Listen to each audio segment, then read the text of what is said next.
Boa tarde, pessoal, tudo bem?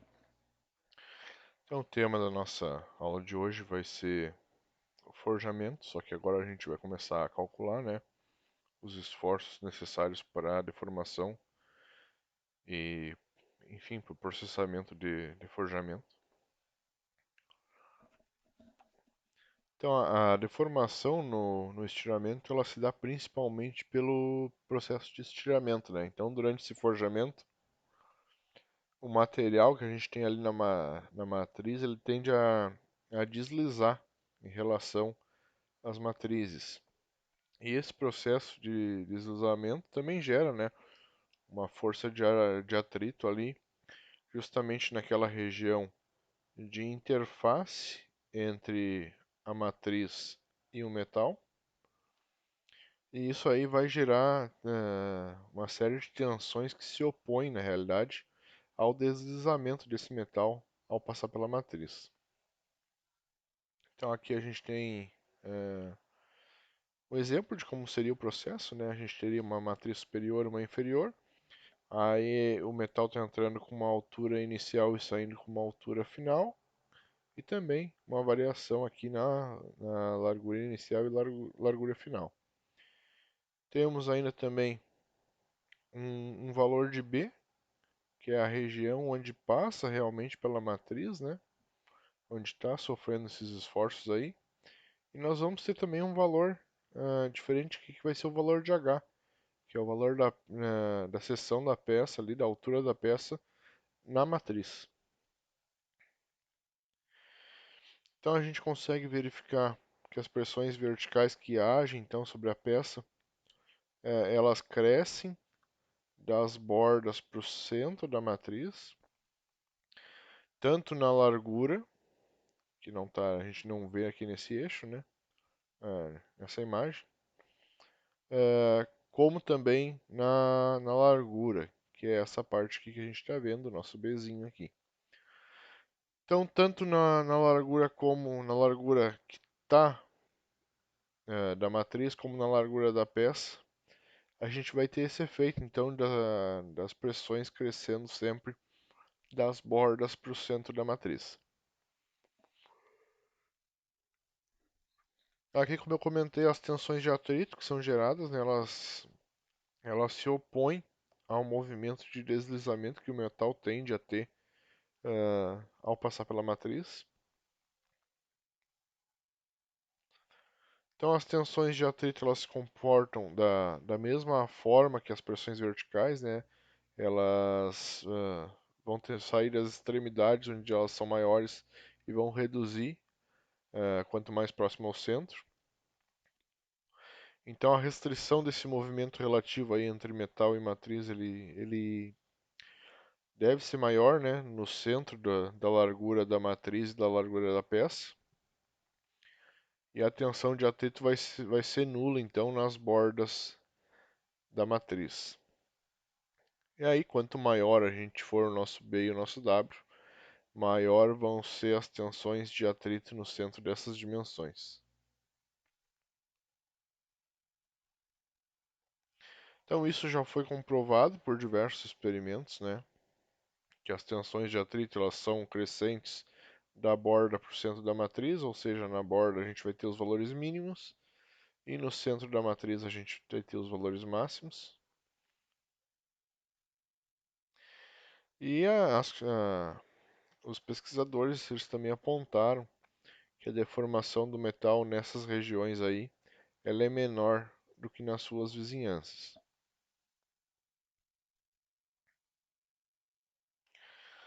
Aí disso a gente tira que a fração de volume deformado ela é afetada pelo atrito, né? Isso é uma consideração até um pouco óbvia, mas ela vai depender também da largura de B das matrizes e da altura H dessas matrizes. Então está aqui nosso valor de B, que a gente vai considerar depois para os cálculos, é a largura da matriz, e o nosso valor de H é a altura da matriz. Nesse caso não é nem a altura inicial da peça nem a altura final, vai ser a largura perdão, vai ser a altura da peça que está passando na seção da matriz. Daí a gente começa também a observar que a gente tem regiões onde a gente tem o chamado fluxo restringido, que aí a gente vai estudar um pouquinho o porquê que isso ocorre. Então a gente tem duas regiões aqui onde a gente tem esse fluxo restringido. Então aqui o atrito começa a formar essas regiões que eu comentei, né, de volume restringido. O efeito dele vai provocar essas regiões. Então a fração desse volume deformado aí que ocupado por essas regiões que têm o fluxo restringido, ela é avaliada em função da razão entre D e H. Então, o nosso valor de D da peça, do diâmetro ali, vezes a nossa altura, né? Então, o D é o diâmetro do cilindro, né? Que a gente tá processando, e o H é a altura desse cilindro. Então, se a gente tiver uma relação de diâmetro por altura acima de 0,65, a gente vai ter que a forma externa da peça ela não vai ser alterada pelo processo de compressão. Ou seja, o cilindro comprimido ainda teria a mesma forma cilíndrica ao final da operação. Porém, a presença de atrito ela torna essas regiões mais difíceis de deformar, né? Torna as regiões que têm a presença de atrito mais difíceis que o metal que está na sua volta. E às vezes gera o que a gente chama de falsa matriz, em função daquele fluxo restringido. Então aqui a gente tem uma matriz com diâmetro, uh, um diâmetro hipotético aí, e a região de atrito, que a gente falou que ela se dá mais das bordas para o centro, né? Na borda ela é nula e tem os seus valores maiores no centro. Ela forma essa região de fluxo restringido e dá origem à formação de uma nova matriz. Então, se a gente considerar a compressão de um disco, na parte que é mais próxima, então a região de fluxo restringido, né, vai ocorrer essa formação desse bojo perto dessa região de contato com a matriz. Então, se a gente tiver os valores de DH crescendo, essa fração de material que ocupa essas regiões de fluxo restringido também cresce, e a altura do material comprimido entre as matrizes, ou agora da nossa nova falsa matriz, a altura efetiva do material comprimido vai cair com a formação dessa nova matriz. Em consequência disso, esses bojos das extremidades do cilindro vão se aproximar e o cilindro passa a ter esse seguinte aspecto, né? Então, ao invés de a gente ter essa superfície mais côncava, a gente passa a ter uma superfície mais convexa. Então, à medida que esse valor de DH ele vai crescendo, né, essa superfície do cilindro passa de côncava para convexa. Durante esse processo de compressão, o material aqui na região A ele se espalha mais do que aquele na região B. E essa diferença aí que a gente tem nesse espalhamento vai fazer com que a extremidade do cilindro tente limitar a deformação em A. Então, as extremidades aqui, isso fugiu o mouse. As extremidades aqui em B, com esse alargamento, ela tenta limitar essa expansão, aplicando então uma tensão de compressão.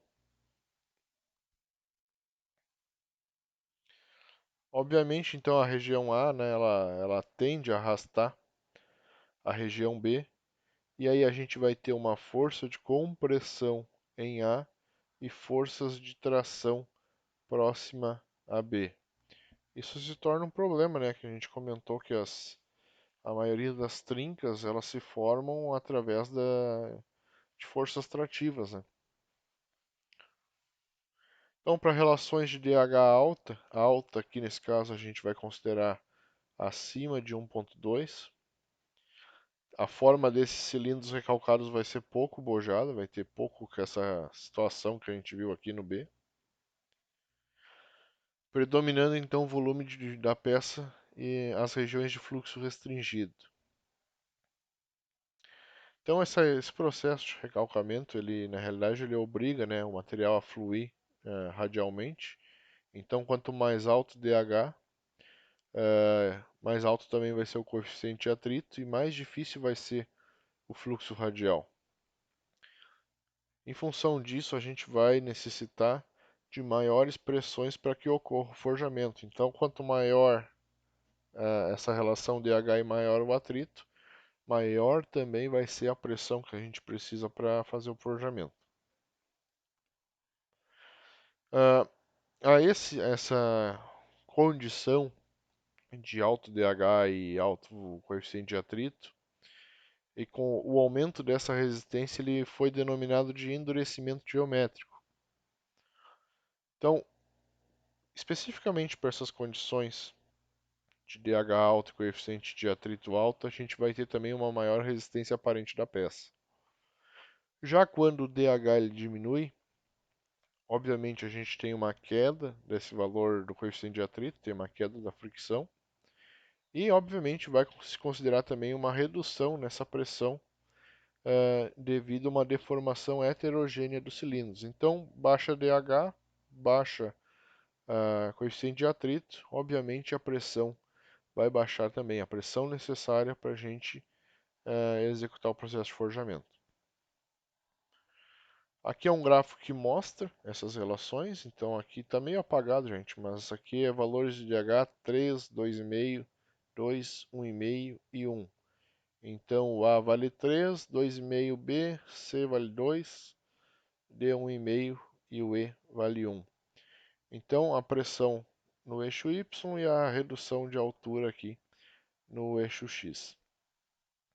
Então a gente percebe que quanto maior a redução e menor aqui o nosso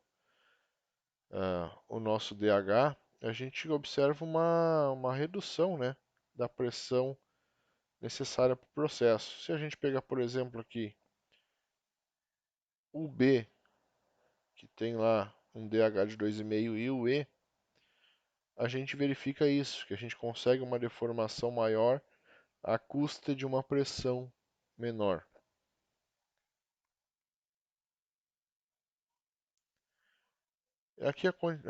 Aqui no caso a gente tem valor de A de 3, aqui ficou ruim a gente enxergar, B é 1,7, o C vale 1 e o D 0,5. Da mesma forma, a gente tem valores maiores de redução com cargas menores. Então, quanto menor essa relação entre D e H, a gente vai ter uma pressão de processo, a pressão a força de forjamento menor, né? O atrito também ele desempenha um papel, né, como a gente viu. Quando o efeito do atrito cai, esse endurecimento geométrico ele tende também a desaparecer. Aqui é uma condição constante de DH igual a 3. E a gente observa justamente esse processo, essa peça entrou em três diferentes condições. Primeira condição, ela entrou com as faces torneadas, a segunda com as faces retificadas e a terceira com as faces polidas. Obviamente, a torneada vai apresentar um maior coeficiente de atrito, né? Vai ter uma rugosidade maior. Retificada um pouco menor e as faces polidas também menores coeficientes de atrito.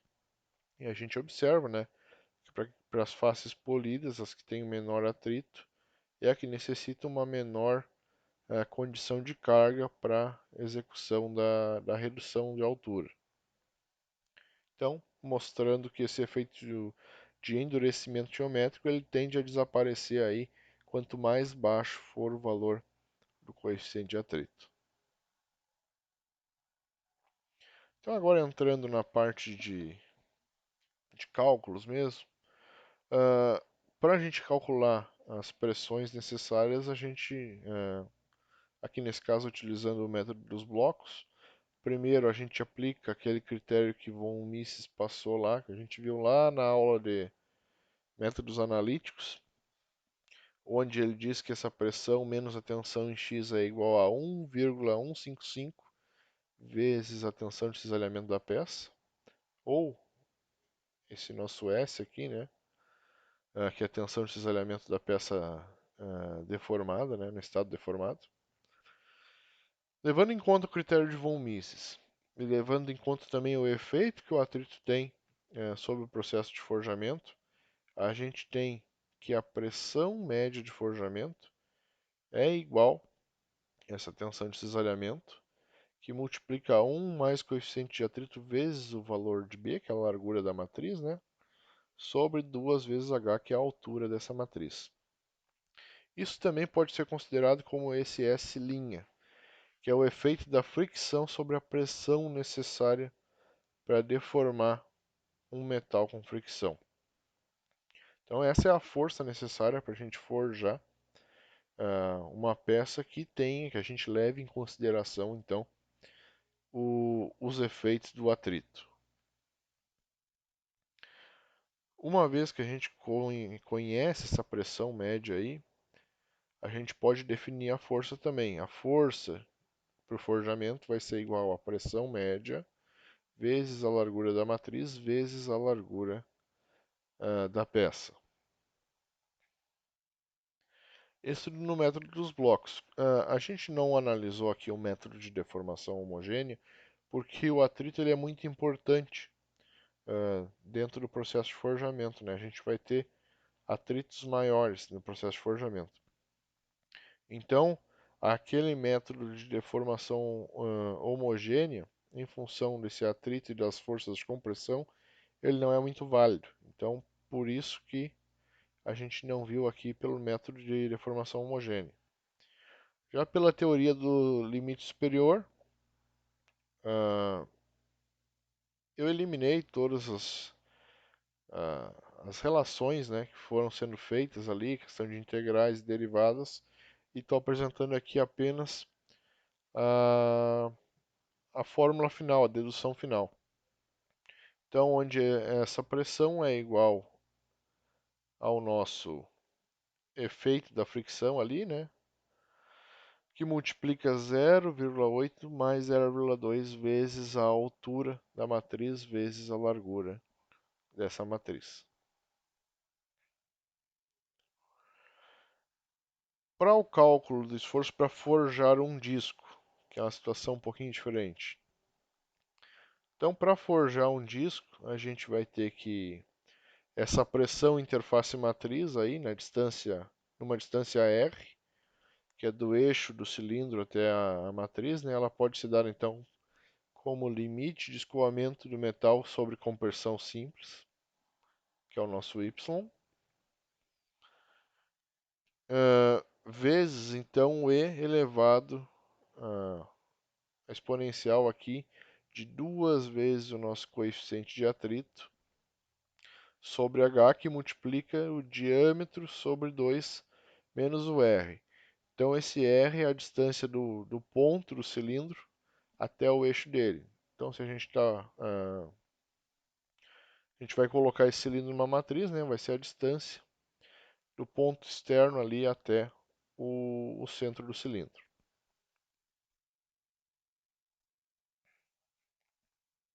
A gente tem como definir a pressão média também para essa situação. Então essa pressão média como a carga total que a gente chama de P, ela é igual à pressão média para executar esse forjamento dividido pela área de contato metal matriz. Então a pressão média é a força necessária para executar o forjamento sobre a área. Nesse caso aqui, π diâmetro ao quadrado sobre 4, né? A gente está falando ali de um cilindro. Ou então a pressão média ela é aproximadamente a tensão de escoamento, né? Sob compressão ali, da peça sob compressão, que multiplica 1 mais o coeficiente de atrito vezes o diâmetro do disco sobre 3 vezes a altura. Bom, pessoal, essa parte é bem mais simples, a questão de equacionamento. Eu vou resolver para vocês alguns exemplos que já tenho programados aqui. E aí libero esses exemplos no Moodle. Próxima aula a gente já vai para o conteúdo final, que é a parte de embutimento, né? E aí a gente encerra a nossa disciplina. Então eu vou liberar para vocês esses exemplos, mais os de laminação que eu ainda não coloquei, e os exercícios para resolução. Beleza, gente? Obrigado quem acompanhou até aqui e até a próxima aula.